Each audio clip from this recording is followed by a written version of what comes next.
حضرت عروہ رضی اللہ تعالیٰ عنہ آپ کو پیارے نبی علیہ الصلوۃ والسلام نے 1 دینار عطا فرمایا۔ اس حدیث کو امام بخاری رحمۃ اللہ تعالیٰ علیہ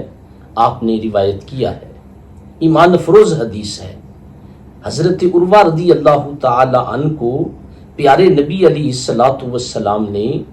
1 دینار عطا فرمایا کہ اس کی 1 بکری لائی جائے۔ حضرت عروہ رضی اللہ تعالیٰ عنہ بازار جاتے ہیں، منڈی میں جاتے ہیں، تو اللہ خلق کائنات ان کو 1 دینار کی 2 بکریاں عطا فرماتا ہے، 2 اچھی بکریاں عطا فرماتا ہے۔ حضرت عروہ رضی اللہ تعالیٰ عنہ 1 دینار کی 2 بکریاں خرید لیتے ہیں اور اسی منڈی میں چلتے ہوئے وہاں سے 1 بکری 1 دینار کی بیچ دیتے ہیں، یعنی 1 دینار کی 1 بکری جب بیچ دیتے ہیں ان کے پاس 1 بکری بھی بچ جاتی ہے اور دینار اسی طرح ان کے پاس رہ جاتا ہے۔ پھر وہ پیارے نبی علیہ الصلوۃ والسلام کی خدمت میں حاضر ہوتے ہیں، 1 بکری بھی پیش کرتے ہیں اور 1 دینار بھی پیش کرتے ہیں۔ پیارے نبی علیہ الصلوۃ والسلام نے معاملہ پوچھا اور آپ نے ہر چیز کو عرض کیا۔ کریم آقا علیہ الصلوۃ والسلام نے حضرت عروہ رضی اللہ تعالی عنہ کے لیے دعا فرمائی۔ اس سے پتہ کیا چلا کہ بزرگوں کی،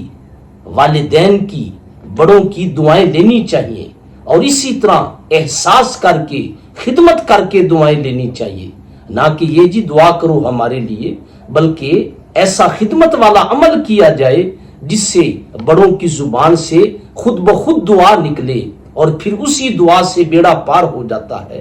حضرت عروہ رضی اللہ تعالی عنہ کا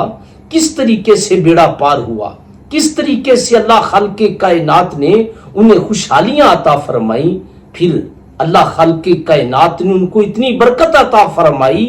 کہ ان کے لیے مشہور ہو گیا۔ کیا مشہور ہو گیا کہ اگر وہ مٹی بھی خریدتے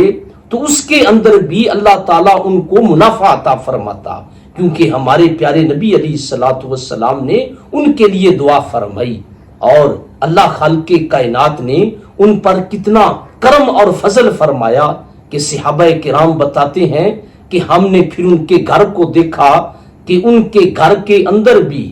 70 گھوڑے جو ہیں وہ موجود ہیں۔ 70 گھوڑوں کا مطلب اس دور کے اندر جو گھوڑوں کی قیمت تھی آج ایسے ہی ہے جس طرح اعلیٰ قسم کی 1 گاڑی ہے، یعنی ایسا انسان آج جس کے گھر کے سامنے 70 اعلی قسم کی گاڑیاں کھڑی ہوں اور اس کی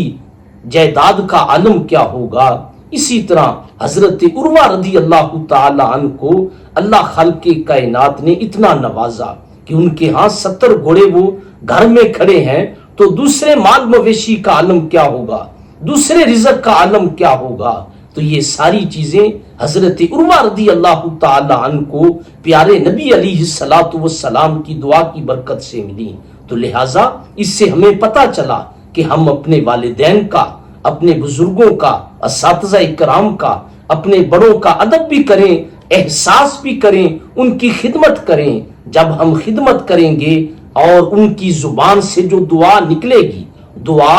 کروانا کچھ اور ہوتا ہے اور بڑوں کی دعا لینا یہ کچھ اور ہوتا ہے۔ اللہ خالق کائنات ہم سب کو بڑوں کا ادب و احترام، ان کا احساس اور ان کی خدمت کرنے کی توفیق عطا فرمائے۔